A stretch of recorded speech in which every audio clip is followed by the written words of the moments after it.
Welcome.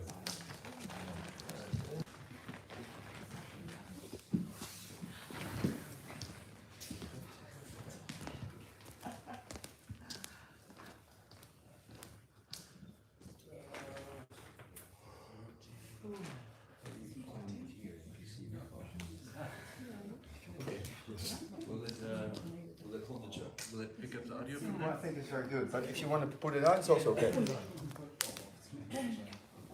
If anybody sees this blue light go off, let me know. I'll try and pay attention. Right. Here we go. Let us begin. Yogis. So sit up nice and straight. Let's do it at home. Take a deep breath, fill the lungs. Exhale everything. Inhale for Om.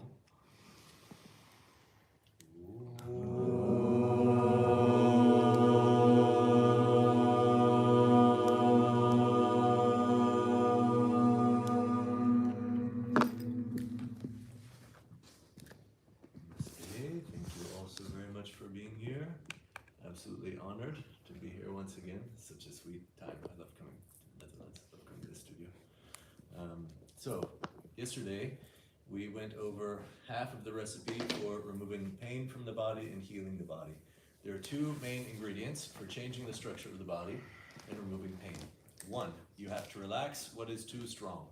Two, you have to strengthen what is weak. Every movement that we do, one set of muscle contracts, opposite set relaxes. Because we're all specialists in various tasks, some muscles get too strong and they pull the bones out of alignment, and the weak ones are not able to keep the bones in alignment. So the strong areas that got too strong too quickly, they become very dense, very thick, and they start to lose elasticity. When the muscle loses elasticity, the tendons start to move too much, and that's how we start getting joint pain. Or the tendon tears, we get some kind of injury like this. Fastest way to relax an area that is too strong is through massage. So yesterday we spent about an hour and a half massaging the whole body. Today we're going to go through it really quickly, same sequence, but only in about 20 minutes. For those of you who were here yesterday, spend most of your time focusing on the areas that you noticed were way too strong and way too dense. For those of you who were not here yesterday, just go, follow your intuition. If you find an area that feels very tense and very thick and dense, spend your time there. The areas that are the most dense are the areas where you're too strong. And by deduction, that can help us figure out which area is relatively weak, because everything is relationship in the body. When one muscle contracts, an opposite set relaxes. Some areas get too strong. And so we're going to start with a very simple full body massage to prevent injuries in the asanas that we're about to do, to make the hard, dense, strong muscles a little bit more loose so that they're more likely to stretch instead of their correlating tendons. Then we're going to go through various warm-ups that help bring energy, more prana, especially to weak areas in the body. Every movement system has blind spots, and it's very common with yoga practitioners to have too strong anterior deltoid, too strong triceps, the back muscles, the spinal erectors tend to be too strong, as well as glute medius.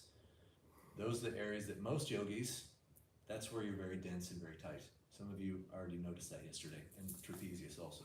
The areas that tend to be weaker on yogis, biceps, posterior deltoid, rectus abdominis, hamstrings, and glute maximus, because they get overstretched from all the forward folds. So we're going to do a warm-up system that helps bring more awareness to the imbalances. All of this can be customized. You can do it one-sided if you know you have some rotation in your spine or your hips, you really know your pattern. You can make this one-sided to treat an imbalance.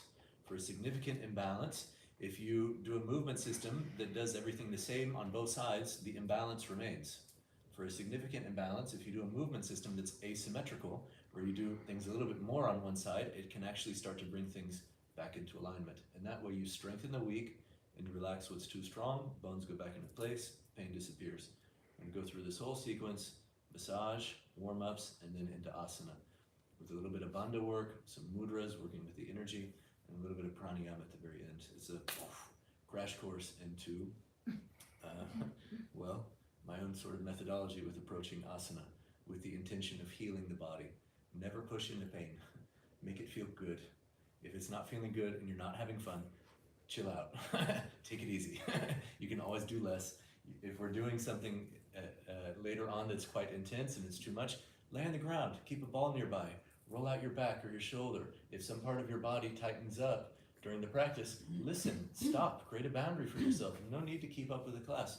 Follow your intuition and meet your needs. If I see you doing something different, I will celebrate. And I'll be like, oh good, they're doing the advanced yoga. They're listening to themselves. That's what all this is to prepare us for anyways, is to really learn how to listen generously to the intelligence of the body and to follow suit. So please, by all means, make this your own, enjoy it. Otherwise, what's the point? All right, questions, concerns? Good, okay. Yes? About homework, you told us yesterday Yes. to think about injuries and stuff. Yes. And after the massage, and I don't know if it's correlated, but I woke up, I did a little warm-up exercise, I rotated my arms like this, and now my right shoulder blade is hurting a little. Yes, it's not so happy about that. Yeah.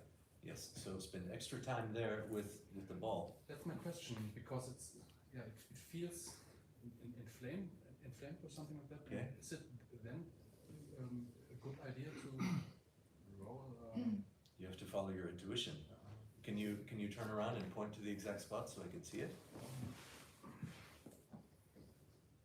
Aha. And up into the neck also. It goes up. Okay. It starts now to go up a little.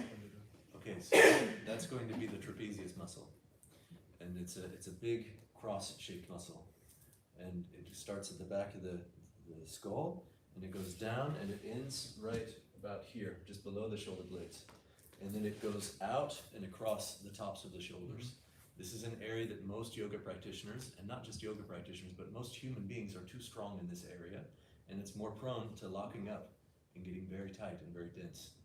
The main area and the main way to turn this muscle off is by strengthening the opposite muscle, which is going to be latissimus dorsi, which is this huge muscle that goes down your back. And the fastest, most effective way to do it is by hanging. Like I mentioned yesterday, there are two props that I recommend that everybody have: a lacrosse ball and a pull-up bar. If there's some way that we can hang in here, that's going to give you the most relief, where you hang and you pull your shoulders down and you relax and down and relax and down and relax. If there's like a doorway that we can hang from, that might be something that can bring you some immediate relief. Otherwise, try with the lacrosse ball. Spend some time with the ball on top of the block, getting into your neck, as well as the space between the shoulder blade. And then throughout the whole asana practice, really focus on pulling your shoulders straight down. And that's going to be the most effective way to work with it. It might feel better to separate the shoulders. It might feel better to squeeze them together. You have to follow your intuition. But because you're doing these circles this morning, and that's when it started to kind of cramp up, that makes me think that squeezing together might not be the way to go for you this morning. It may be better to focus on rounding the back and pulling shoulders down. And light massage is going to be effective. If you find any specific knots, really lean into it and breathe. But when in doubt, do less. No pressure to keep up with the rest of the class. If you take it easy today, then you'll be able to go full power tomorrow. If you go too strong today, it's going to lock up, and you're going to have to stop in the middle of the practice and lay down and not be able to enjoy it, and also tomorrow you won't be able to enjoy it. So less is more for you today. I can tell already just by looking at you're a strong yogi, so you gotta hold back a little bit today. No need to impress anybody. Just make your practice about making your back and your shoulder feel better, and you'll set yourself up for a much more enjoyable time tomorrow. Yeah. Okay. This afternoon is an injury clinic where we'll go over certain practices, like for our friend's shoulder over here, and so we can kind of save things to really dive deep into that.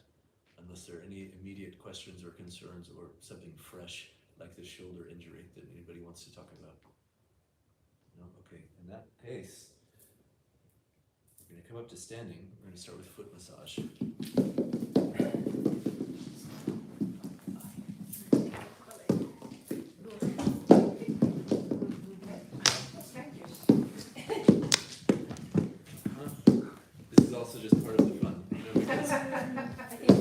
having fun, what is the point? Oh, yeah, Woo! There we go. You know, it's also like inner child work. Alright, let's start with foot massage. Let's come up to standing. These things first. Forward and back, all along the bottom of the foot. Do 2 or 3 swipes and then move on. Get the outside of the foot, the middle of the foot, and the inside of the foot. If there's any particular spots that need it the most, just go straight there for a little bit. But don't spend too much time. Then next, you take the ball under the front of the foot, right through here. And you pivot on the heel, swipe side to side. It's going to be kind of crunchy. And you just keep swiping side to side. Do 2 or 3 swipes, and then half a centimeter lower. 2 or 3 swipes, half a centimeter lower. 2 or 3 swipes, half a centimeter lower. Again, we're going to go kind of quickly, just so we have enough time for the rest of the body to get its needs met. Once you get more than halfway through the foot, you lift the heel, bring the toes on the floor, and you balance and you turn on the toes as you keep swiping side to side and go all the way over the heel. We're going to skip the pressure points this morning just to save time. Once you finish, go to the other foot. Forward and back. Forward and back, and then side to side. That way you get both main directions. Notice any differences between your feet. After you kind of explore, then take the ball under the front of the foot, pivot side to side, 2 or 3 swipes, and then half a centimeter lower. Gradually work your way all the way down.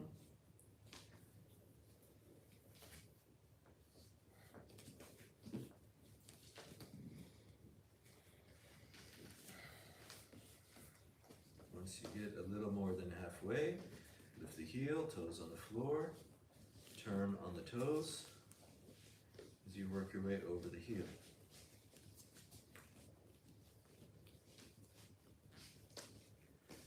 Once you finish both feet, sit down and go to the hands. Broaden the hands, widen the hands. Spend most of the time at the base of the thumb and the base of the little finger.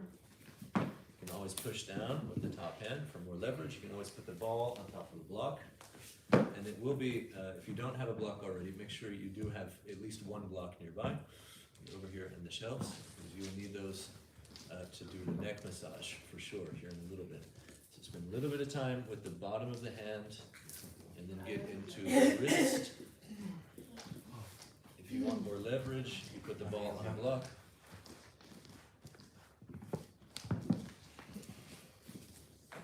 Into the palm, into the wrist, into the forearm.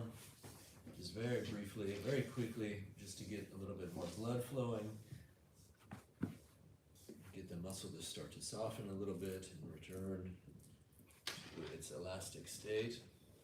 After you get the bottom of the hand and the bottom of the forearm, you turn the palm up. You get the top of the hand, top of the wrist. You can always push down with the other hand, take it a little bit deeper, and then kind of go forward and back as you work the ball down through the top of the forearm. Take it right in the middle, in between the bones, as you work your way down. Notice if the bottom of the forearm is tighter or the top of the forearm is tighter. Notice as we move through the body, the pockets where the muscle feels more dense. Do both hands, both forearms at your own pace.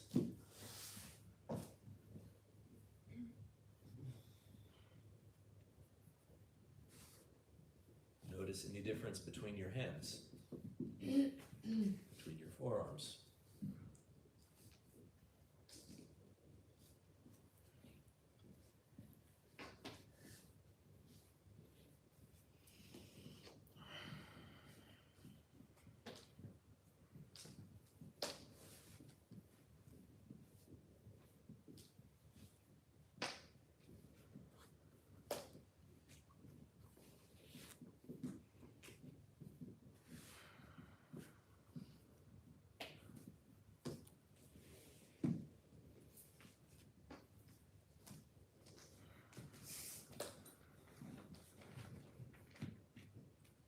Once you finish both hands, both wrists, both forearms, then come up to your hands and knees. You take a big ball, you're gonna get the top of the feet.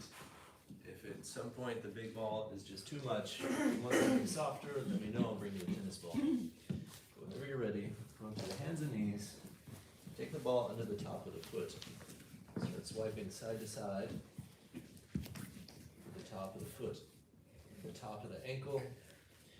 Also get the inside of the foot and the inside of the ankle, as well as the outside of the foot and the outside of the ankle.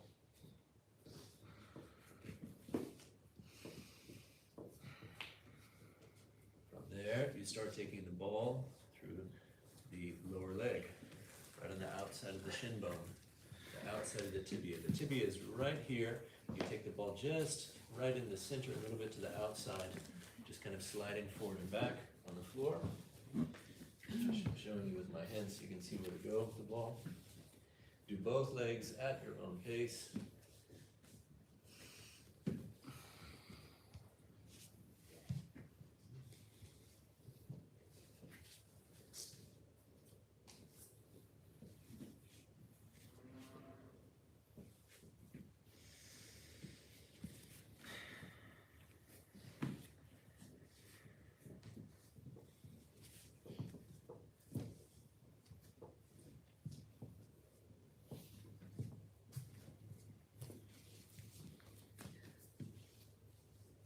After you do both feet, both of the front of the lower legs, you lay on your stomach, and you get into the quadriceps. Take the ball about 1 centimeter above the knee, bend the knee, swipe side to side. Work your way up the leg. After 2 or 3 swipes, 1 centimeter higher, 2 or 3 swipes, 1 centimeter higher. By really rotating the leg, you can work the whole contour. You could spend more time on the inside or the outside or the middle, whichever part of the leg feels the most dense, the most thick, or is too strong. And try and lay totally flat on your stomach while you do this. Your neck can relax. You work your way all the way up into the hip flexor, all the way up into the groin, just 1 centimeter at a time. Spend extra time anywhere that you intuit that you need it most, and do both legs at your own pace.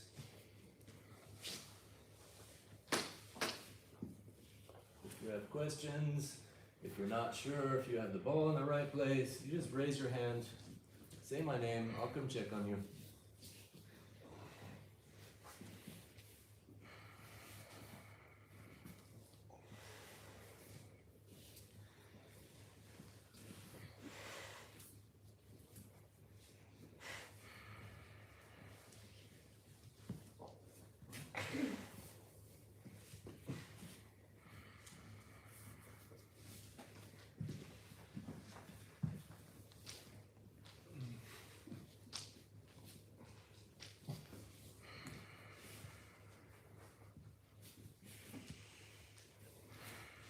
Do lots of walking and cycling, probably quadriceps will be very ropey.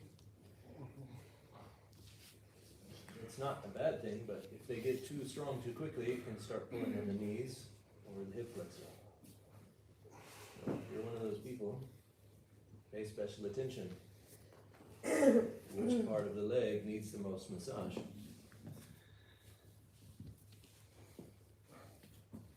If you want to spend extra time on the inside of the leg, put the ball on top of the block. You get the inner thigh.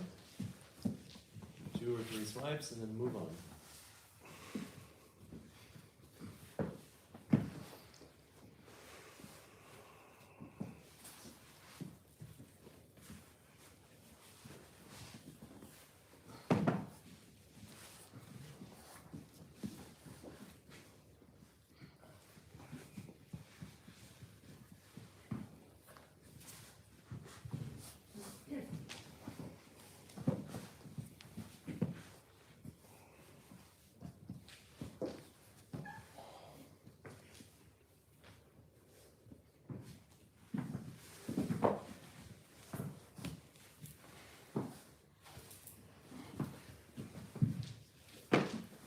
had all the fun you can have with the front of the thighs and the inner thighs. You come up to seated.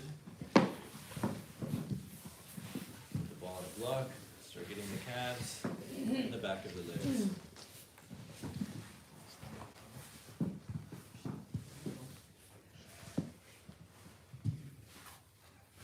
Is the ankle working or is it just hot? It's just Hot. it's just hot. Okay. And if you're getting rushes of heat, you're also releasing stressor chemicals in your body. The steam comes out of my ear, that's alright. As long as you're okay with it. Very dangerous person. Well, one of my teachers says suffocation and near-death experiences raise kundalini. Think about it, like high-level pranayama is very close to suffocation.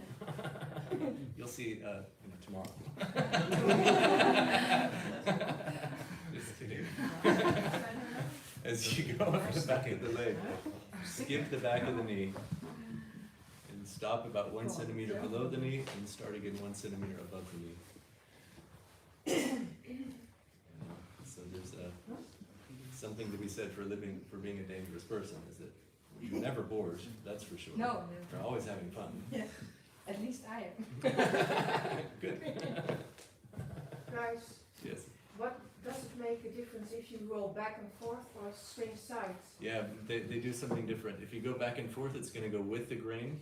If you go side to side, it's going to go against the grain. Both directions are good and helpful, and explore both directions. We're just going very quickly, and so we're just going kind of side to side, as that can start to pluck these strings like a guitar string, and it generates friction a little bit faster than going with the grain, but there's value in going both directions. In your own time, explore and go both directions. Yesterday you asked me if you could actually buy one of these balls, and I said, no, I'm sorry, because my people in Spain next weekend will need them. But I just remembered, they actually bought like 100 of these balls last year right after I left town. And so if you do want some of these, you can buy them before I leave. Cool. Because, Oh, that's awesome. but let's do that tomorrow, Yeah. because that way That's really nice. people can still use them. Aren't you asked on the airport what you're doing with all those? Yeah, no, it's for family, you know. Family reunion for the kids. I have 100 dogs. Yeah. What are you doing with these balls? You don't want to know. But my family would be really upset if I show up without these balls. I promise.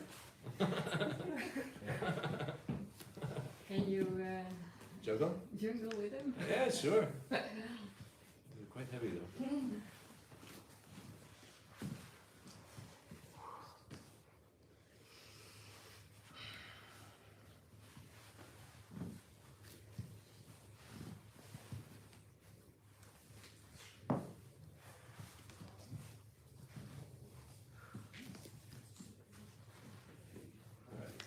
After the back of both legs, then go for the inside of the lower leg, right along the inside of the tibia. 2 or 3 swipes on each leg.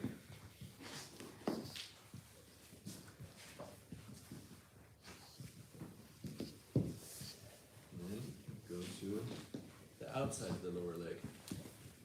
Anybody who has meniscus problems, especially when doing lotus or half lotus or any kind of knee pain when you do external rotation, we'll spend some time working on that this afternoon. And one of the keys is actually strengthening the muscles on the outside of the lower leg to stabilize the meniscus.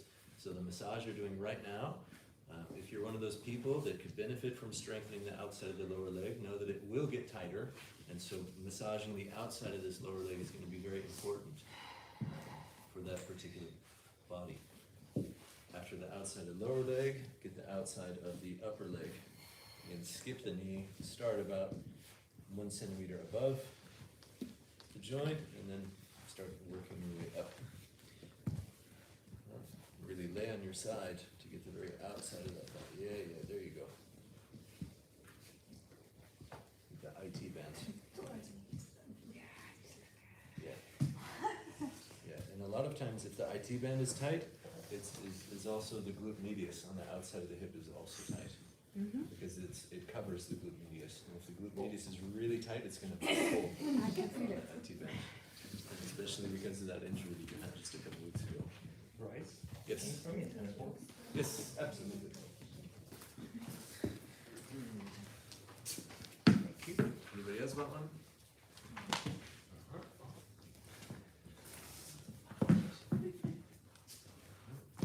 Do both legs at your own pace. If you've not done both, make sure you do both.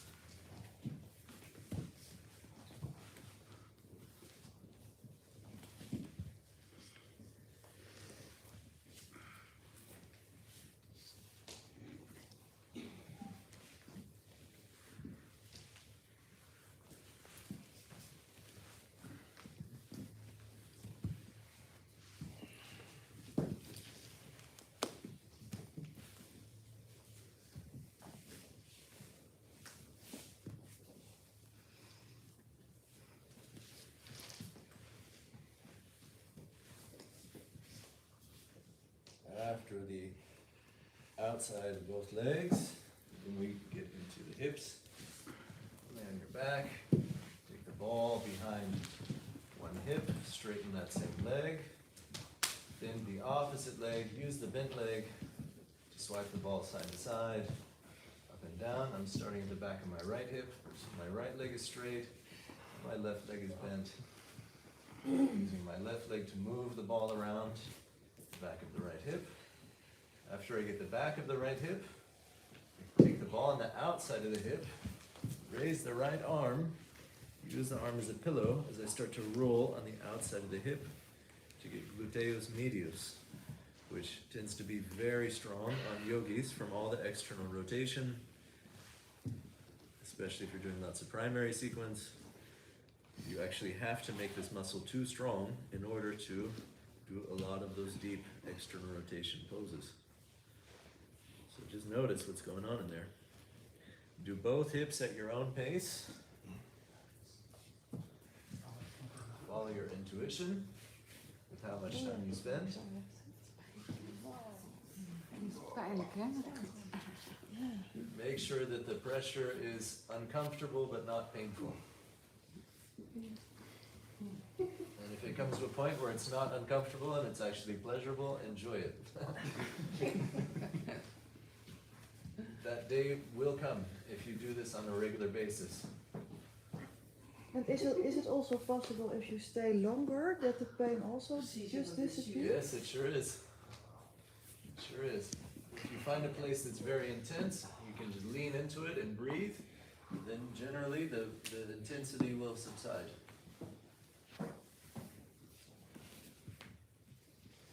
But we don't have that much time this morning.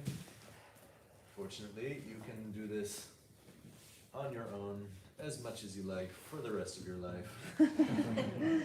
Do this. We've all got these long-term projects in our bodies that you're not going to get rid of all your tension and all your stress just in one yoga class. After you've done the back of the hips and the outside, bring both feet flat on the floor, knees bent, and take the ball above the hips on one side of your lower back. Start swiping side to side and gradually work your way up the back. You could stay on one side of your back and go all the way to the top of the shoulder, or you could kind of zigzag back and forth. Just try not to roll over the spine itself. Not that anything very bad will happen, but nothing very good will happen either. As you get into the rib cage, it will be more sensitive. So use your intuition. Keep some weight on the opposite hip, the opposite side of the body. As you work your way up into the ribs, especially in between shoulder blade and spine, take that same arm across the chest to open up the space between the shoulder blade and spine. I'm massaging the left side of my back, so I have my left hand to my right shoulder to really get the ball in between the left shoulder blade and the spine. As I get higher and higher and higher, I lift my hips higher. The higher I lift the hips, the more pressure is on the ball, is on the shoulder and on the ball.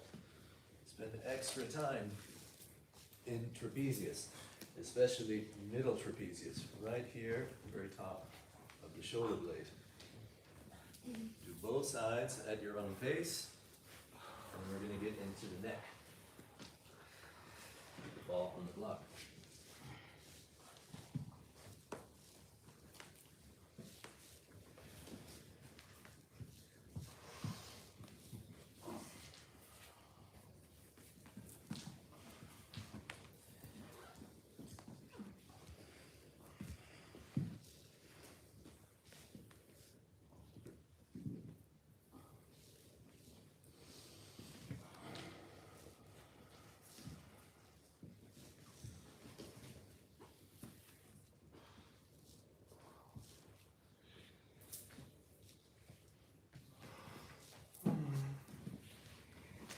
both sides of your back and the top of both shoulders. Pull the block really close to the base of the neck. Keep the ball on top of the block. Start working the back of the neck. Thick, ropey muscles on either side of the spine.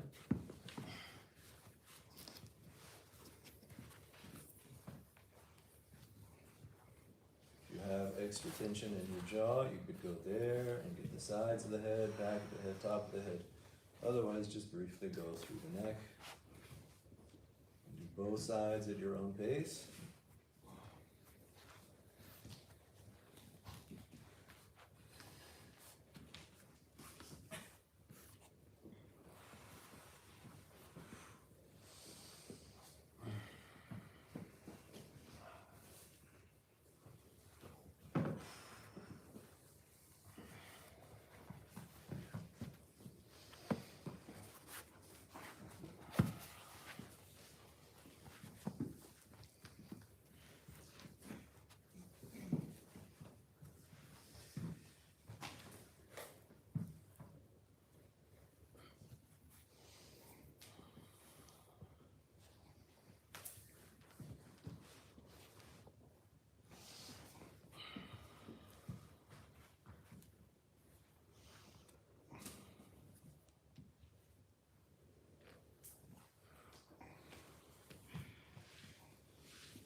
Bless you.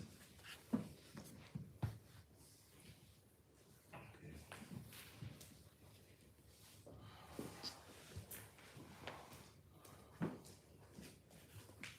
How's it feeling over there? How's it feeling over there? Oh, where? It's good. It's not perfect. Okay, good. Stop it a little. Yeah.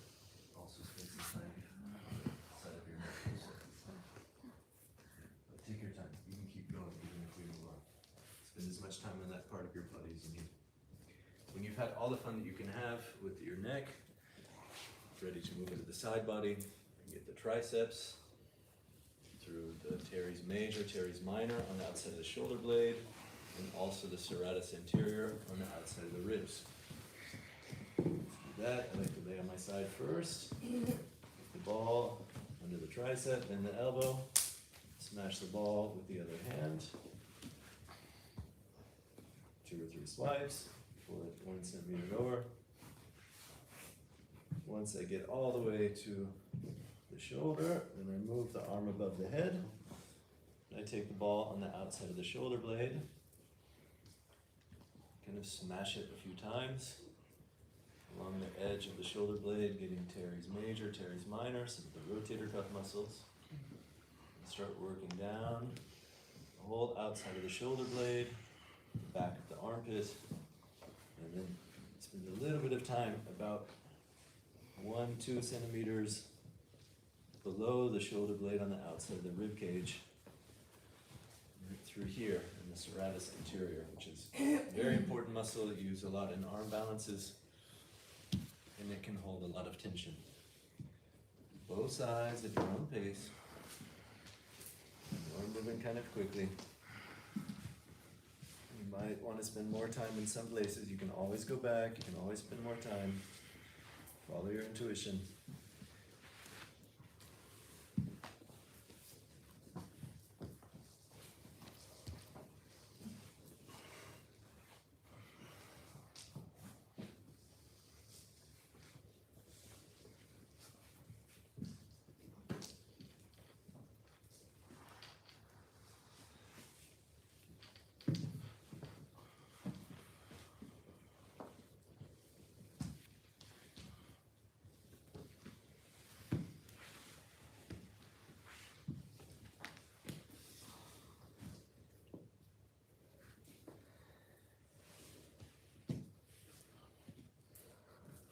Tricep, teres major, teres minor, down into serratus. And we're going to get the outside of the shoulder, the medial deltoid. You can wrap it around and get the actual covering of the shoulder blade. Lay down, ball on the floor, squeeze the elbow tight against the ribs. Use the other hand as leverage so there's not too much weight on the ball. lay down and swipe forward and back on the outside of the upper arm, right through here, the deltoid. This area gets tight from raising your arms above the head. After swiping a few times, keep holding the elbow tight against the ribs. Massage the covering of your shoulder blade. Terminatus, another one of the rotator cuff muscles. After a few swipes, switch sides.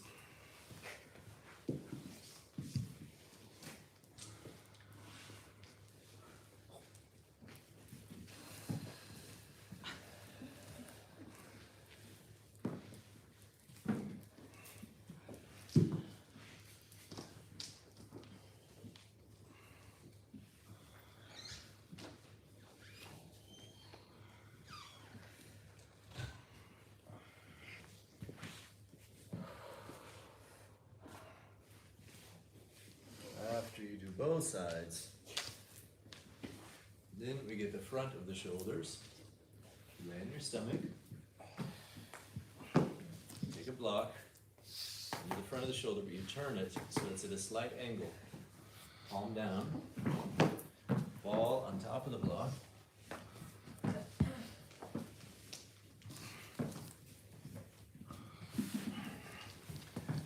swipe the arm.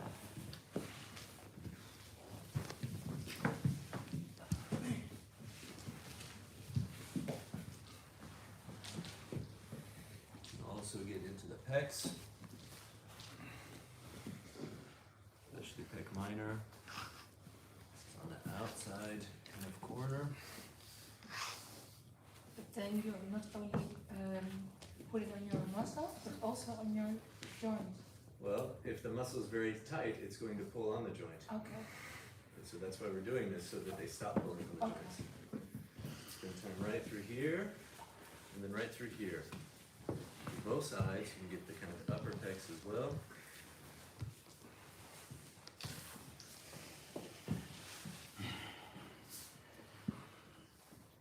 If you feel pulling in the joint, that's showing you where the muscles become too tight. Yeah. So you follow that line, see if there's a little pocket of density, and you lean into that spot. And that's going to be one of these long-term projects. So this is not all going to release just right here, right now. This is something for you to come back to on a regular basis.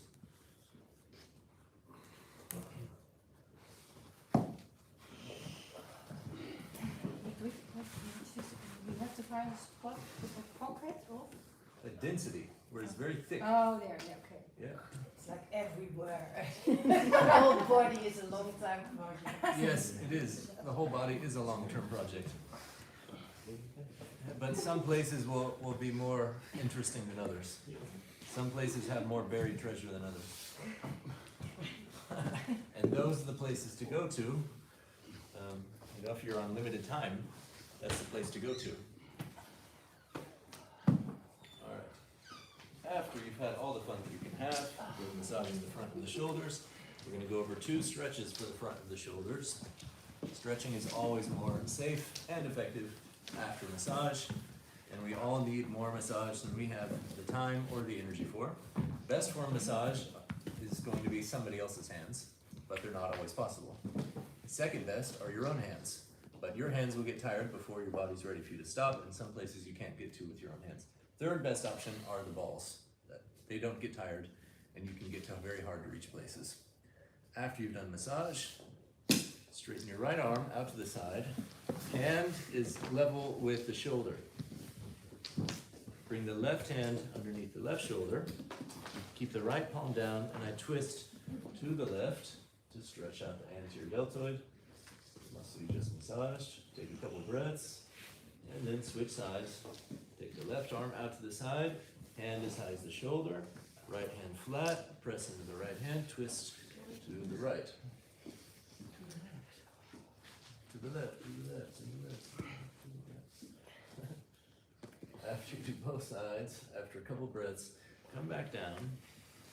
And then we take the right hand out to the side. This time, the elbow is bent to 90 degrees. You have the elbow as high as the shoulder, all down. So right hand down, right elbow as high as the shoulder, maybe a little bit higher. Just a little bit higher. This way higher. There you go, not that much, too much. There, lay flat. Now left hand underneath the left shoulder, like you're gonna do chaturanga. Press into the left hand, twist, look over the left shoulder. This is gonna stretch the pec minor, pectoralis minor. Take a couple breaths, and then switch sides. Left hand down, left elbow maybe 1 centimeter higher than the shoulder.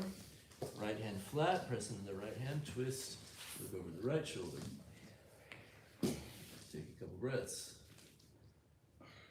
Kind of go back and forth. If you're not sure if you got the right angle or it just doesn't feel like much, just say something, I'll come check on you.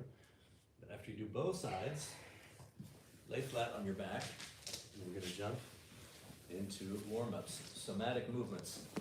Soma yoga are gentle, repetitive, undulating movements that help increase the flow of prana, flow of circulation. Lay down. They can be used as a diagnostic and also used as a treatment, as a therapy. So the first one, you lay flat on your back, legs straight. Make sure your feet are hanging off the edge of your yoga mat. So maybe 1 centimeter, 2 centimeters off of the edge of the mat. So you scoot forward, feet are as wide as your hips, feet off the mat. So scoot forward, get your feet off the mat. Come, this way. Don't be shy. Yep, there you go. Now, legs straight, feet are pointing up towards the ceiling, and I'm moving from my hips, where I'm sliding the legs on the ground, keeping both knees straight. And it's a sliding movement, lifting one hip up towards the shoulder as I push the other hip down away from the shoulder.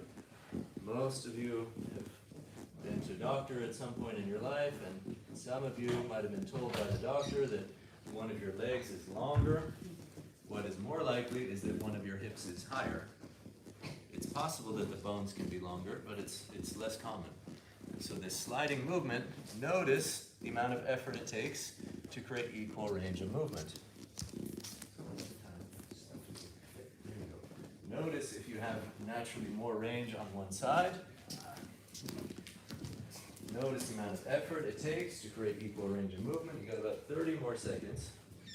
If you notice that one side's getting tired faster, or you notice that one side is naturally much higher, you could make this one side, and you could just really push down on the high side and pull up on the low side, and then just relax back to center.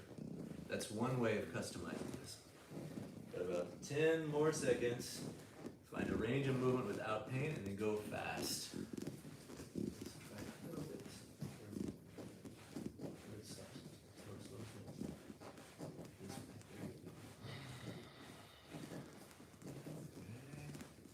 And take a deep breath. Exhale, let it all go. Next movement. Bend the knees, bring the feet flat on the floor. So this next sequence of movement, the metaphor is called the pelvic clock. You imagine your hips are sitting on top of the face of a clock. 12 o'clock is pointing up towards your head. 6 o'clock is pointing down towards your feet. You keep the hips on the ground. You gently rock the hips forward and back between 12 o'clock and 6 o'clock, just like cat-cow. Cat is going to be 12 o'clock, where the abs engage and the back flattens. 6 o'clock is going to be more like cow, where the lower back arches off the floor, back muscles engage, and the abs relax. Gently rock your hips forward and back between these two directions. Find a range of movement without any pain, and notice the relationship between the front and back of the body. Keep the hips on the ground as you rock forward and back. Notice relationship between front and back body. When abs engage, back relaxes. When back engages, abs relax. Keep the hips down. There you go. Small movement. This is one of the most primal movements in the body, and this articulation is actually the key to floating into handstand, which I'll elaborate on later. For now, notice the amount of effort it takes to create equal range of movement. 30 more seconds. Notice if one direction is a little bit stronger, if one direction feels a little bit weaker, maybe one direction the muscles are getting a little bit tired, a little bit faster. And The other direction maybe feels like you can go all day. If one direction causes pain, don't even go there. If one direction takes your pain away, only go there. And that way, this can be one-sided. And take a deep breath, fill the lungs. Exhale, let it all go. Now, keep the legs where they are. Next movement is a twisting movement. 3 o'clock and 9 o'clock. 3 o'clock is under the left hip, 9 o'clock is under the right hip. You keep one hip on the ground the whole time. The legs move a little bit, but you really make this movement happen from the core, from the deep abdomen. So as I lift my left hip off the ground, I squeeze the very inside of my left hip, and then I set it down. To lift the right hip, I squeeze the very inside of my right hip and the groin, and then I relax and set it down. Gently rock side to side. Notice your ability to engage the deep abdomen to lift one hip off the ground at a time. Notice if one side gets tired faster. Hips down. And this, keep it There we go. There we go. If you're one of the people that yesterday you mentioned you got a bunch of tension on the inside of one hip, pay special attention here. See if you can actually create more tension on the opposite hip and really engage the weaker side. All of this can be one-sided to correct pelvic rotation. You got 30 more seconds. If you're not sure if you have pelvic rotation, you're not sure which one is stronger or weaker, make the movement equal, but simply notice the amount of effort it takes to create equal range of movement. And as you explore this equal range of movement, you just might notice that one side fatigues faster. That's going to show you that that side is a little bit weaker than the other side. If one side is stronger, it'll just naturally have more range of movement, you'll have more endurance, but it might feel a little bit tighter on that side, in which case hold back gently. Where do you start this movement? Deep in iliacus, which is deep inside the groin. Okay. Yep. It's kind of mystery to me. Yes. And so this is one way to actually become more aware of that part of the body. Yeah. Yeah. All right, take a deep breath, fill the lungs, exhale everything, let it all go. Now, straighten the legs. We're going to do the same sequence with straight legs. It's a little bit more demanding this way. Squeeze the legs together, and we start with the cat-cow type of movement. 12 o'clock and 6 o'clock. Don't worry about completely flattening your back to the floor. You don't have to go very far in order to strengthen the abs. Just simply rock forward and back as deep as you can without pain for about 1 minute. But again, notice the relationship between the front and the back of the body. When the front engages, the back relaxes. When the back engages, the front relaxes. Notice these relationships in the body. The more aware that you are of these relationships, then the more empowered you are to catch imbalances before they arise and actually reverse the existing imbalances. The more aware that you become of your strengths and your weaknesses. And this creates a setup for Hatha Yoga, for the unification of opposing energies, for a state of painlessness. The whole purpose of doing all these movements in the yoga tradition is to create a strong, relaxed, healthy body that does not have pain. So you can actually do the higher level meditation and pranayama practices without being distracted by pain. If your physical practice is causing you pain, it is no longer yoga, it is just exercise. If you want to practice yoga, find a range of movement without pain and build strength there. Take a deep breath, fill the lungs. Exhale, let it all go. Now, twisting movement. Squeeze the legs together as you do this. Open the arms out to the side with the palms up. Move your hips and your rib cage in unison, and this is going to wake up the obliques a little bit more.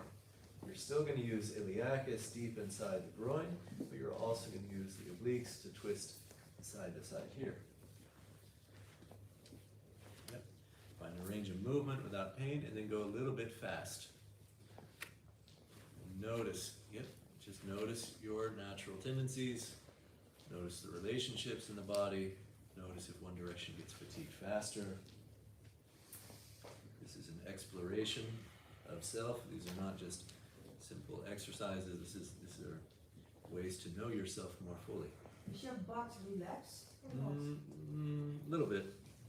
And your legs, because Inside of the legs are tight. Okay. Really squeeze the inside of the legs together as you do this movement, and that's going to keep the outside of the butt relaxed. Glute medius more relaxed. Glute maximus, you could squeeze it or not. Choice is yours. Choose your own adventure. You really can't get it wrong unless there's pain. If there's pain, then it's wrong. But that's pretty much it. How many other muscles you include in this movement, that is up to you to choose. And take a deep breath, fill the lungs. Exhale, let it all go. All right, so we're starting to get some more energy flowing.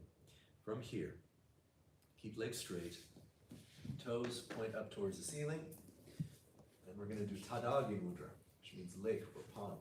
This is to strengthen the whole back body. Gently press down with the back of the heels. Have the arms at a downward angle, palms up. Gently press down with the back of the hands. Gently press down with the back of the heels. And gently press down with the back of your head.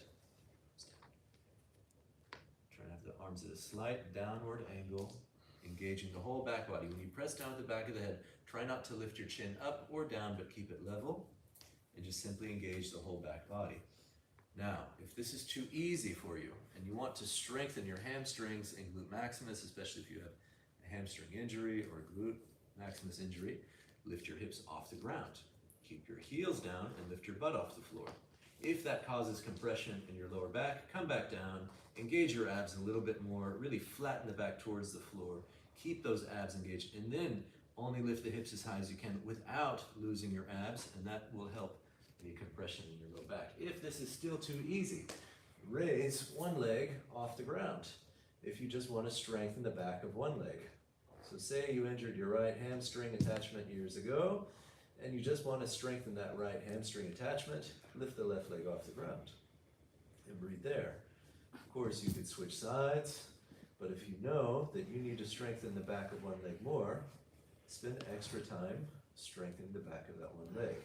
If your hamstrings cramp up on you while you do this, that's showing you that they could actually benefit from getting stronger.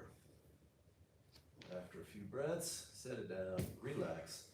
It's like I mentioned earlier, we're going to go through some warm-ups that actually help fill in the blind spots of asana, that start to strengthen the particular areas that yogis tend to be weak. So if this stuff is difficult for you, know that you're not alone, and it's supposed to be a little bit difficult, but it doesn't have to be painful.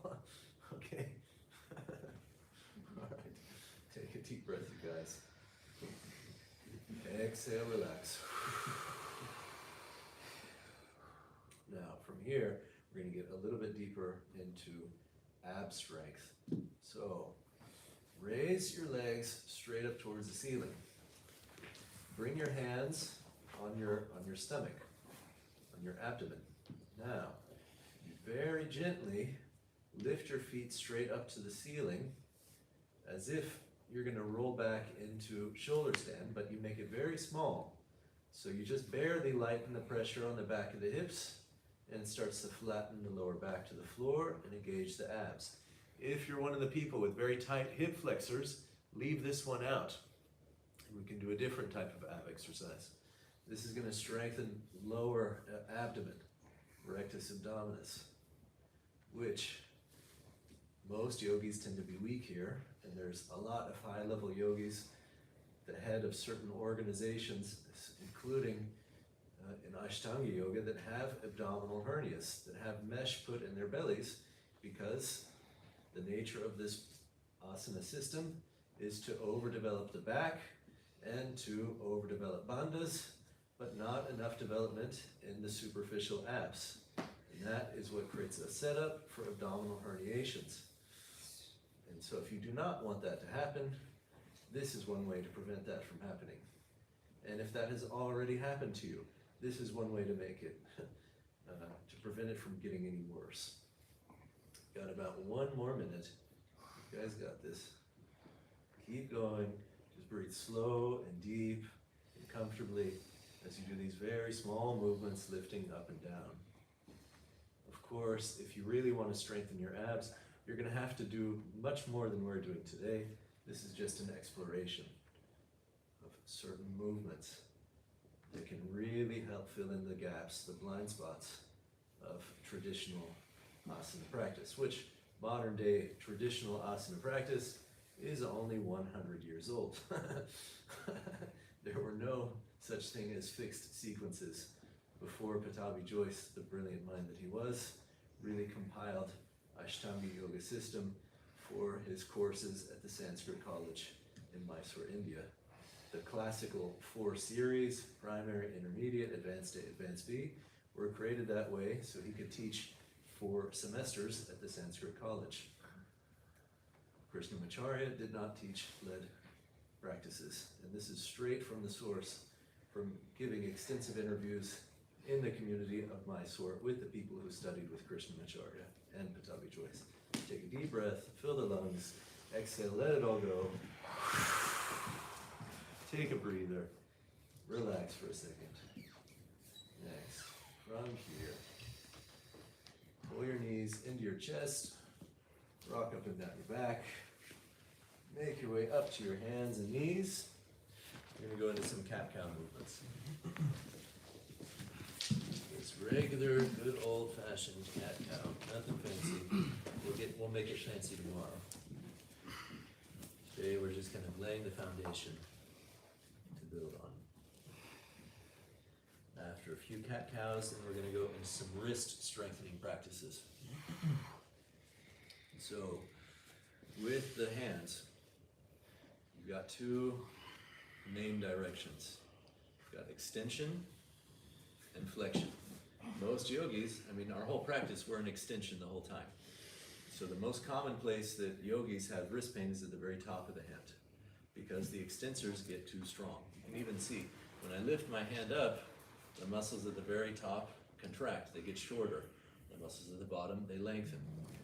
And so whenever I pull the hand down, the flexors engage and the extensors relax. Okay, so for most people who do yoga, they're either going to get pain at the very top of the hand, or they're going to get pain at the very bottom of the hand, depending on what they're doing outside of their practice. If you're one of the people with pain at the very top of the hand, this very first thing is going to take it away. The main thing is you don't push into pain. If one of these directions takes the pain away, only do that direction throughout the rest of the practice, but it can take time to build up that endurance and that strength to where you can actually do it the whole time. Anytime you're strengthening a new area, it's going to get tired, and it's going to get tired fast.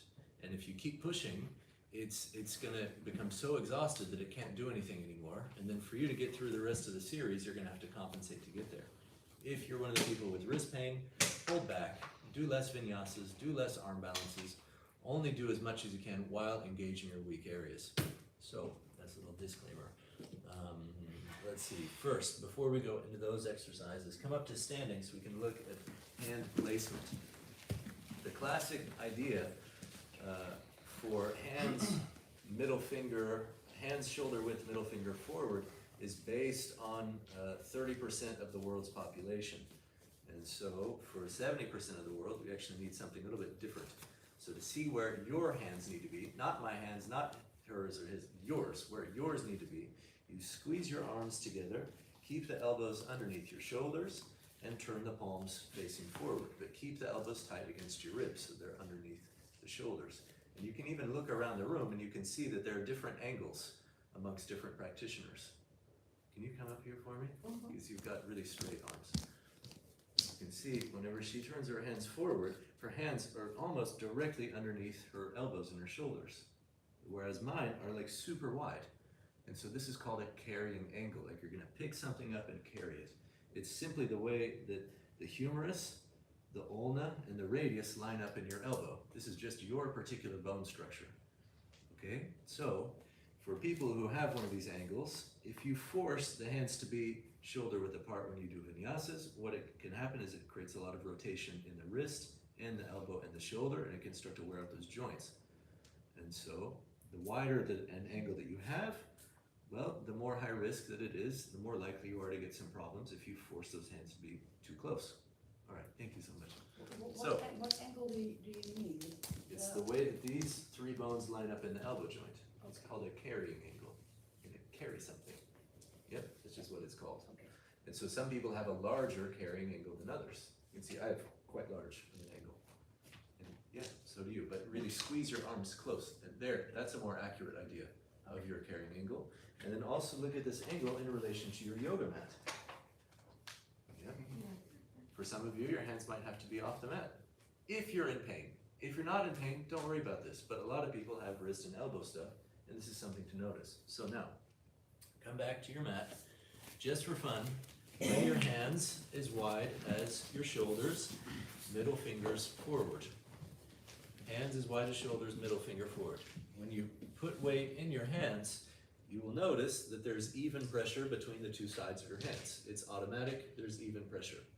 Now, start to take your hands a little bit wider, about as wide as you just noticed a moment ago. If you need to come up to your knees and check, come up and check really quick and take your hands more or less that wide, however wide that is. And don't feel like you have to figure it out right now. This is something to take your time with. Do you have to open your shoulder? No. Just Turn. Yeah. This is something you can take a whole lifetime to figure out exactly how wide. So don't feel like you have to figure it out now. Just play with it, all right? Just play around. Don't take it too seriously. The moment you take your hands wider than your shoulders, if you keep your middle fingers forward and you take the hands wider than your shoulders, you're going to feel that you have more pressure on the inside of the hand than you do on the outside of the hand.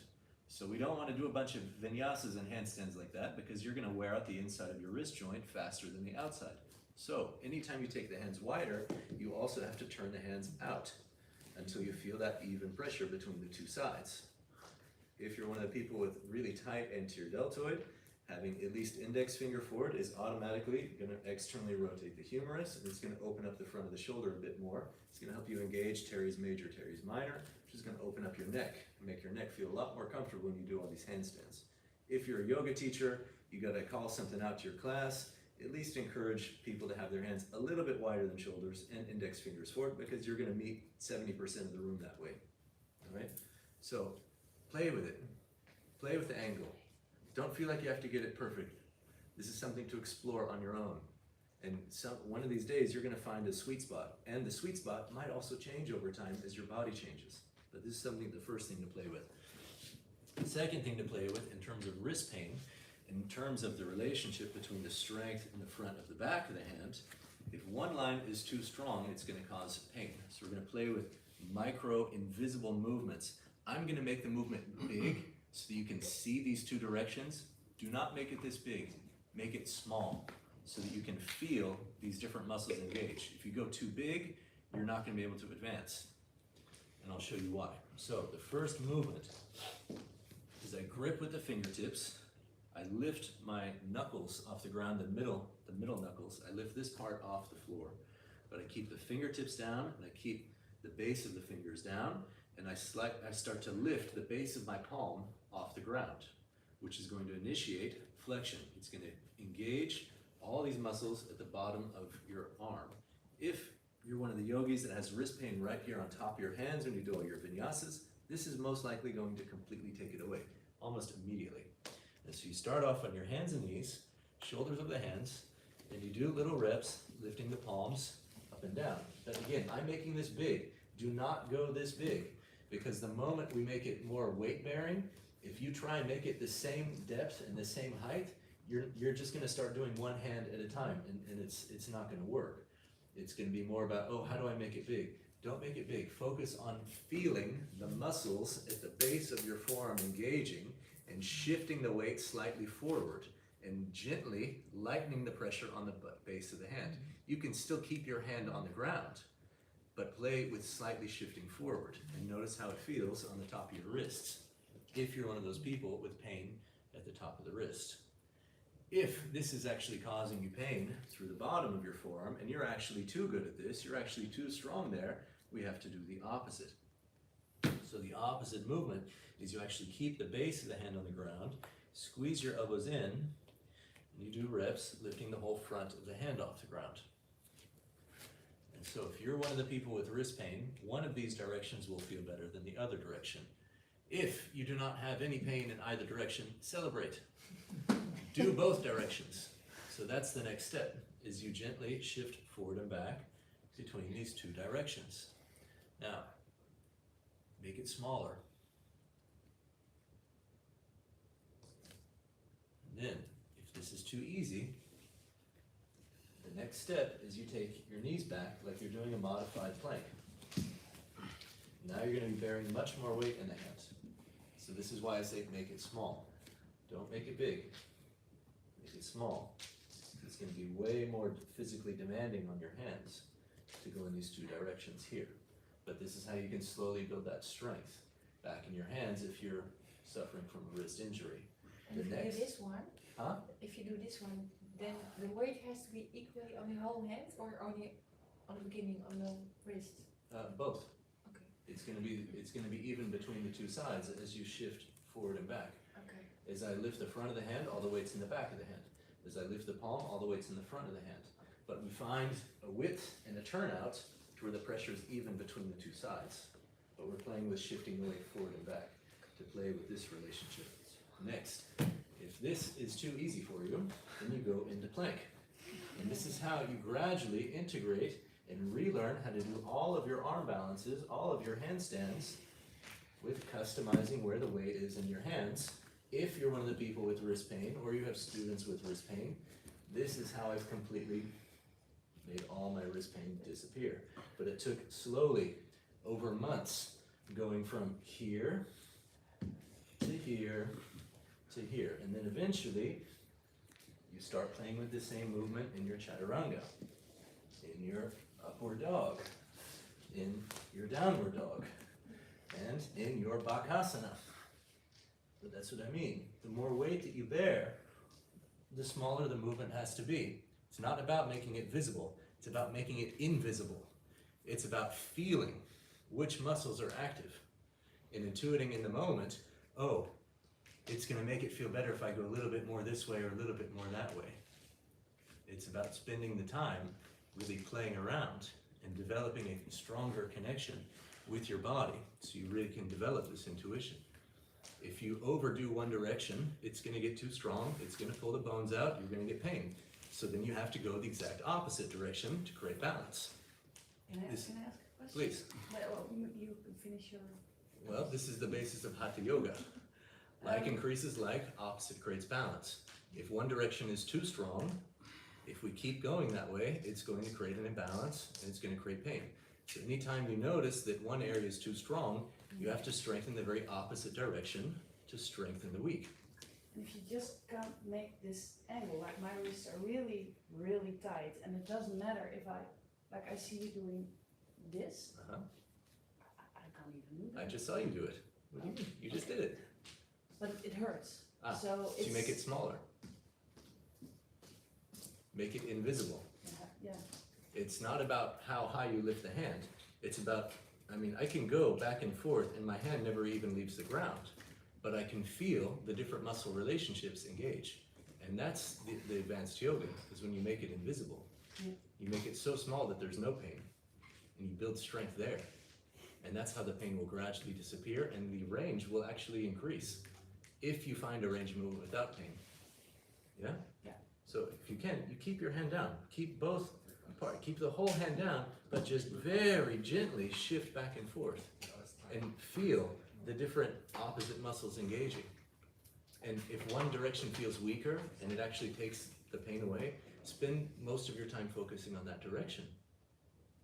Yeah? Yeah, thanks. Okay, good. Because it's true that if you do this with your hands, I feel that my underarm suddenly start really working. Yes.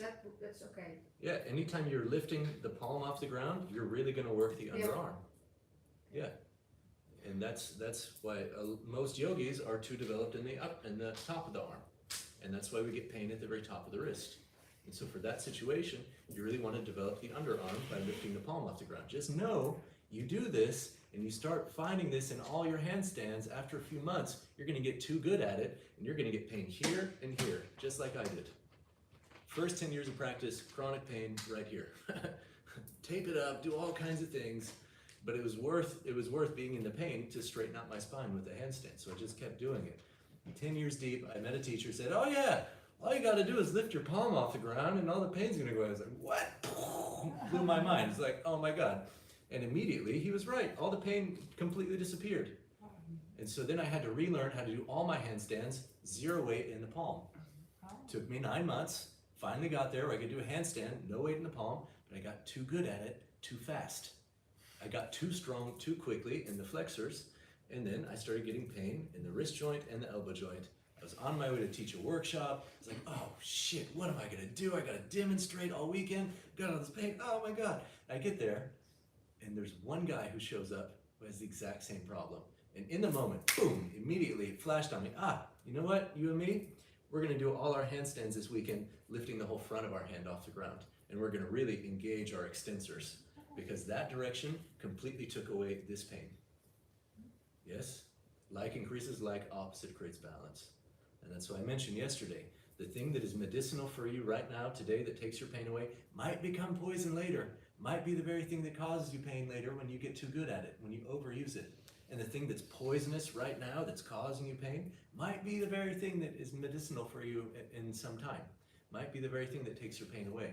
So first 10 years, I was too strong here. Then 9 months later, I got way too strong here. So then I had to flip back and I had to go back and I had to re-strengthen at the top. If you get attached to a story about this is the right way to do it, you're gonna set yourself up for injury.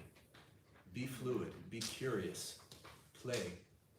Stay present with the signals from your body, and the body will guide you back into balance. It will guide you out of pain. The pain, we're hardwired to have pain to show us that things are off. This is one way to start to play around so that you can actually practice for the rest of your life.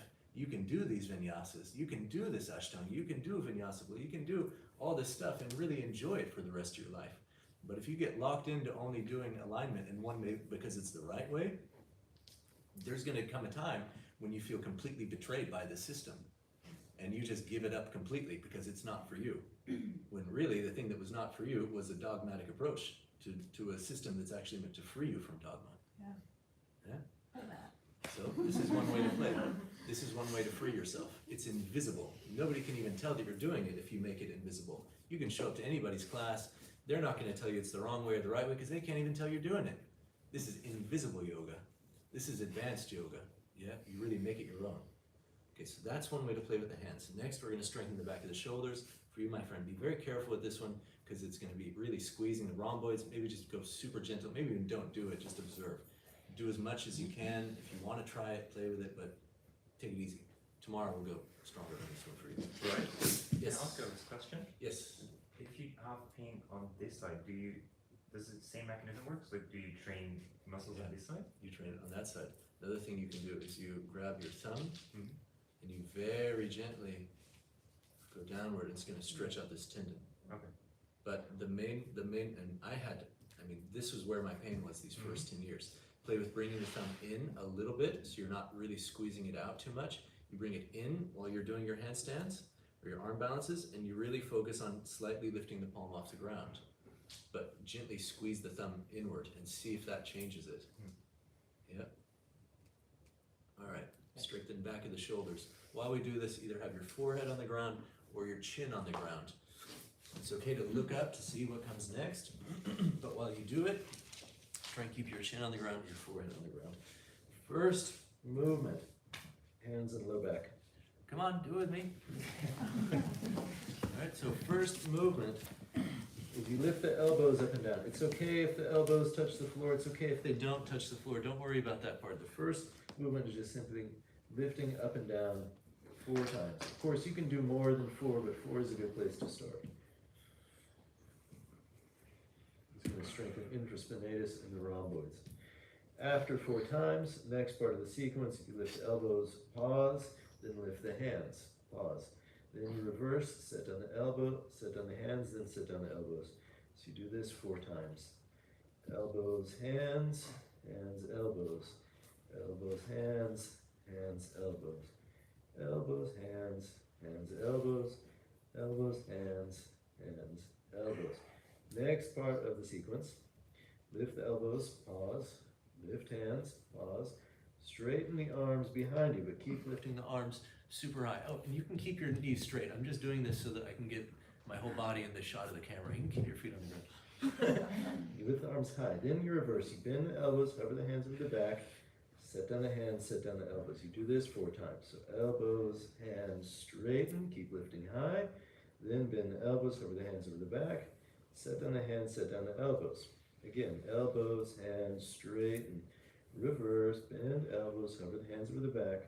Set down the hands, set down the elbows. Again, elbows, hands, straighten. Reverse, bend elbows, hover the hands over the back. Set down the hands, set down the elbows. Alright, next part of the sequence. Lift elbows, pause. Lift hands, pause. Straighten the arms behind you. Now, from here, keep lifting the elbows high. You bend the wrists, bend the elbows, slide the hands underneath the shoulders, but try not to touch the floor. Then you reverse, straighten the arms behind you, lift the arms super high, bend the elbows, hover the hands over the back, set down the hands, set down the elbows. 4 times. Elbows, hands, straighten, bend the wrist, bend the elbows, slide hands under shoulders, then reverse, straighten arms behind, lift high, bend the elbows, hover the hands over the back, set down the hands, set down the elbows. Again, elbows, hands, straighten, bend wrist, bend elbows, slide hands under shoulders, then reverse, straighten arms behind, lift high, bend the elbows, hover the hands over the back, set down the hands, set down the elbows. Again, elbows, hands, straighten, bend the wrist, bend the elbows, slide hands under shoulders, then reverse, straighten arms behind, lift high, bend the elbows, hover the hands over the back, set down the hands, set down the elbows. Last one, elbows, hands, straighten, bend the wrist, bend elbows, slide hands under the shoulders, but pause here. Reps, lifting the elbows, lifting the hands, squeezing shoulder blades together. 5, 4, 3, 2, 1. Exhale, set the hands down. Inhale, Urdhva Mukha Svanasana, upward dog. Exhale, downward facing dog. That's a chaturanga rehab. From here, bend the one knee, straighten the other, stretch out your calves a little bit. Just breathe. From here, we're going to work more invisible movement. First, you take the right foot forward, right foot to the right edge of the mat, hands on the inside of the right foot, set the left knee on the ground, sink the hips down, rock the legs side to side. Notice the amount of tension in the front of the left leg. And then we'll reverse, switch sides. Left foot steps forward, left foot to the left edge of the mat. Hands on the inside of the left foot. Right knee down, sink the hips down, rock hips side to side. Notice the amount of tension in the front of the right leg. Compare. Notice if one side feels a little bit tighter in the front. That's going to show you which side is a little bit too strong. From here, reverse. Take the right foot forward again. Now we're going to play with invisible movement. So hands on the ground, left knee on the ground. You keep the legs where they are, but you engage your muscles as if you're going to slide the feet apart. So right foot does not move, but you try to slide it forward. So you engage front of the right leg, and you engage back of the left leg. It's invisible, it's not going to look like anything, but you feel that you're trying to push the feet apart. 2 deep breaths.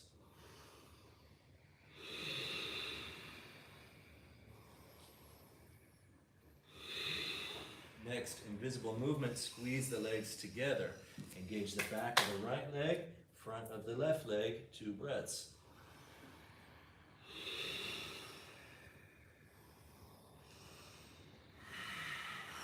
Next, lift the back knee off the floor, lift the left knee off the floor. Again, invisible movement, press the legs apart, 2 breaths.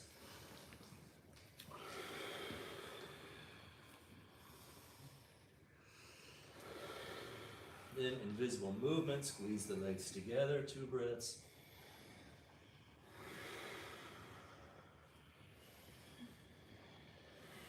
Then turn the back heel down, come up, legs are like Virabhadrasana A.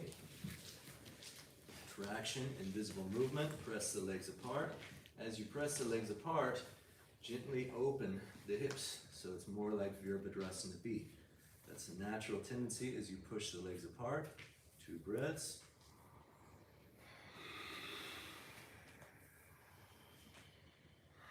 Then really squeeze the legs together, and the natural tendency is to square the hips, to roll the left hip forward. Take 2 breaths there.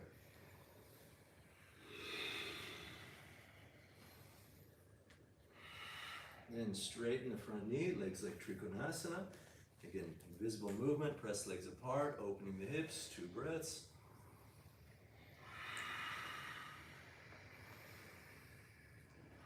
Then invisible movement, squeeze legs together, start to square the hips, roll the left hip forward, 2 breaths. Notice which direction feels weaker on this side with the right leg forward. And next, exhale, downward dog. Do the same sequence on the left, and notice any subtle differences. So right knee goes down, left foot steps forward, hands on the inside, invisible movement, press the legs apart. So engaging front of left leg and the back of the right leg. 2 breaths.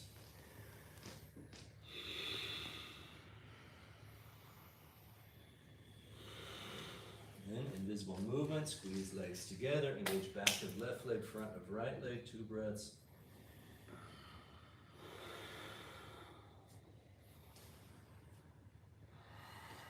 And lift the back knee off the floor. Invisible movement, press the legs apart, 2 breaths.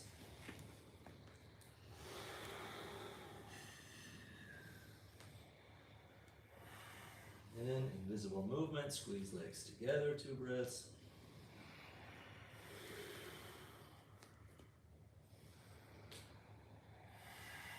And turn the back heel down, come up, like Virabhadrasana.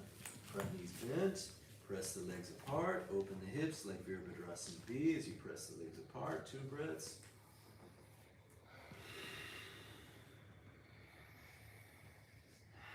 Then invisible movement, squeeze legs together, roll the right hip forward, hips like Virabhadrasana A, 2 breaths.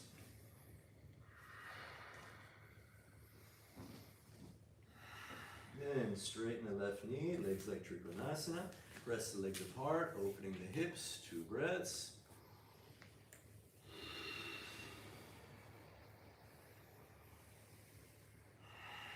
Then squeeze the legs together, rolling the back hip forward, squaring the hips as you really squeeze, 2 breaths.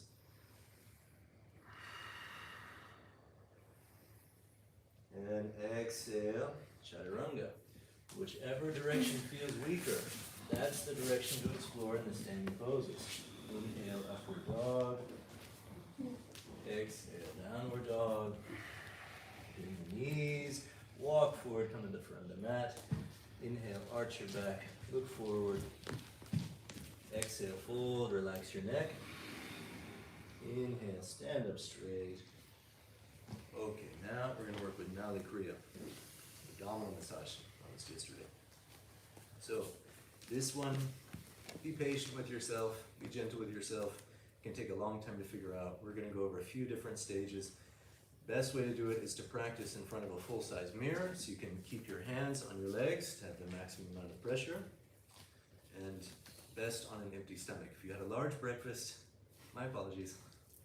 Take a deep breath, feet a little bit wider than your hips. Take a deep breath and exhale everything. Hold the breath out, so you're not going to breathe. But you try to inhale, don't let any air in. When you try and inhale, you're going to create a vacuum. You're going to feel pressure at the base of the neck. Your ribs are going to flare out, and it's going to suck your stomach in like this.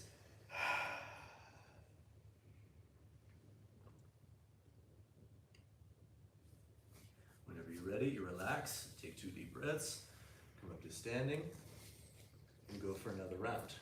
2 deep breaths in between each round. Exhale everything, hold breath out, pull everything in. If you're on your menstrual cycle, don't do this.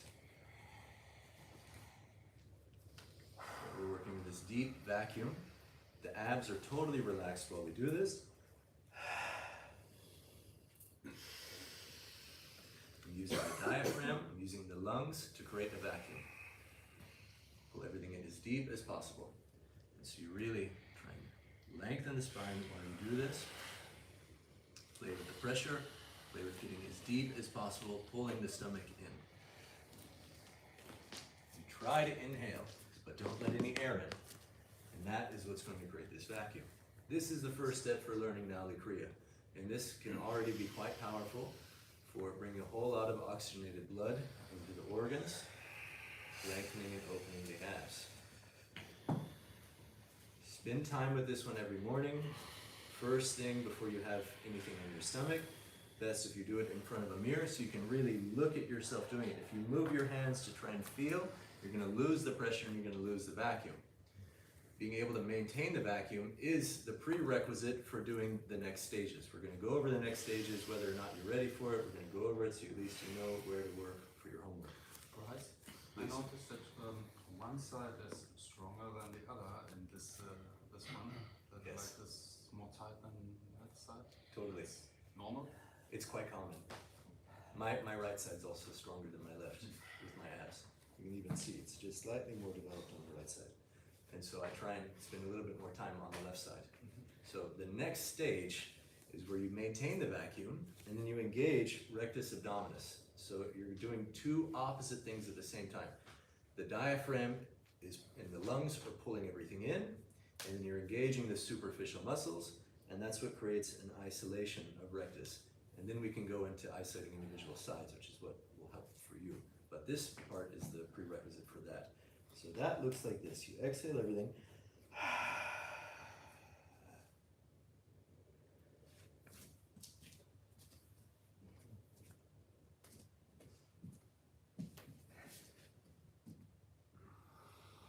This is the hardest part. Once you figure this out, it gets a lot easier. But this is where the learning curve is for learning Nali. You do the vacuum and then you isolate. The trap and the difficult part is if you do one and then the other. And you'll do the vacuum and then you'll lose it when you engage your abs. And that, don't do that, but that looks like this. Do not do this.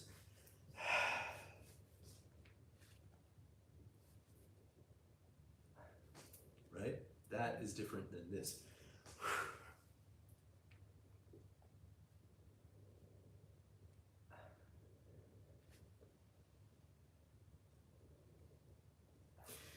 So you see how my ribs stay inflated, they stay expanded while I isolate? That's the key to maintaining the vacuum. That's why the first step is really developing the vacuum, really pulling everything in and up and really working your diaphragm, working your lungs. As you get deeper in the vacuum, it's going to be easier to create the isolation.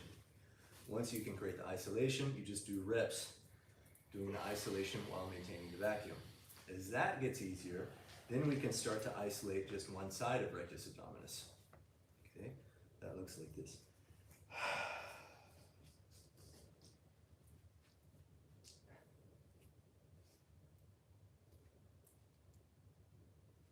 You use your hands at first. Once you get this kind of control, then you can keep both hands steady and you start to push in on one side and then out to one, in, out, That little drill is what's going to be helpful for you, my friend. And that looks like this.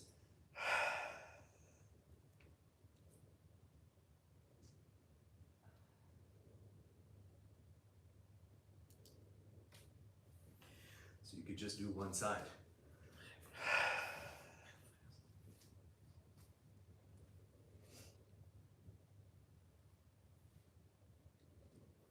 Yeah, that's one way to do it. What this is leading you towards are the abdominal rotations. Okay? It starts off very sloppy and very chunky and kind of clunky and very awkward. Okay? It looks like this.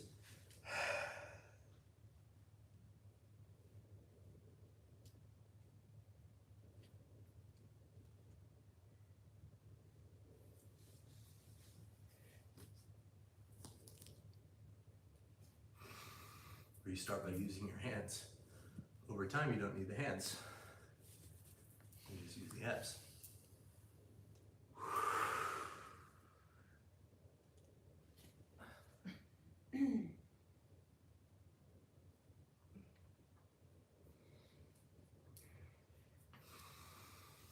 That is an Nali Kriya, And then the crown jewel of the The benefit is to massage also your organs? This is the purpose, is to massage your organs.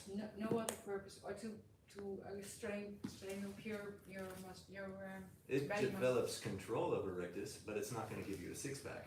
no. No, plenty of yogis that can Why do do now. you have one then? Because I do lots of ab Yeah, I know, strength. I know. You see me lifting the hips up and down. I do a few thousand reps every morning, and I do a bunch of crunches. Yeah. Because Yes, everybody. every day I spend maybe 45 minutes just doing abs. Yeah. Because I created diastasis recti. I'll talk about it this afternoon, where I created an abdominal hernia from doing too many deep back bends without enough ab strength. And it started separating my abdominal wall to where I was getting my organs pushing through. Turns out it's very common amongst Ashtangis, especially high level ones who do advanced A, advanced B, go back, you catch your knees. That kind of stuff. Doing it all the time.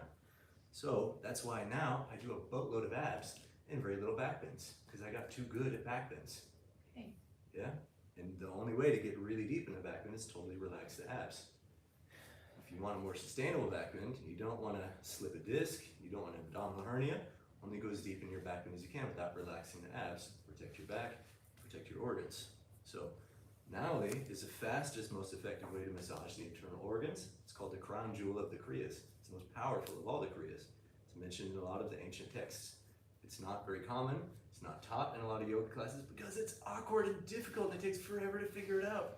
Yeah, that was my question because I have absolutely no clue what you were doing over I there. know. I'm looking at it and just like, I know. what, are you inhaling and then? No, there is no breath. There's total exhalation. Richaka kumbhaka, a retention after the exhale. But I try to inhale, but I don't let any air in. And it's that trying that creates the vacuum, which is the first step. And there you Develop go. that. Yeah. Focus on that. That is the first step. Get as deep as possible there. Do that a few times. If you're already familiar with that part, focus on maintaining the vacuum, keeping the ribs expanded while tightening your abs like you're going to do a crunch. And that's going to start to develop this isolation. So you're at the point of not breathing in, not breathing out. You're just It's total breathing out. breathing out. And trying to, it's at the very end of the exhale, you try to inhale, but don't let anything in.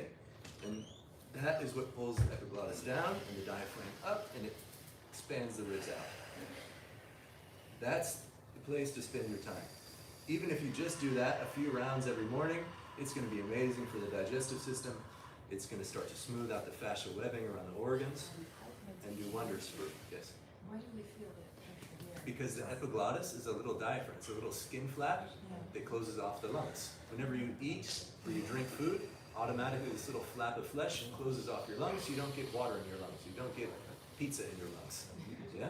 You're feeling this pressure here because you're trying to inhale and it's pulling down on that little flesh.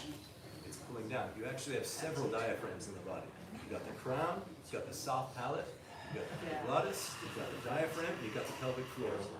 Yeah. And they all mimic each other. And it's okay to feel. It's necessary Okay, yeah. because that's showing you that you're creating the vacuum. Yeah. Yeah. Please. You have notification on the phone. Uh, It's not mine, but it is Frank's. Thanks for the heads up. Yesterday, same thing happened, I think. Uh-huh. Battery. Yeah. Battery problem. Running out of battery. Running out of battery.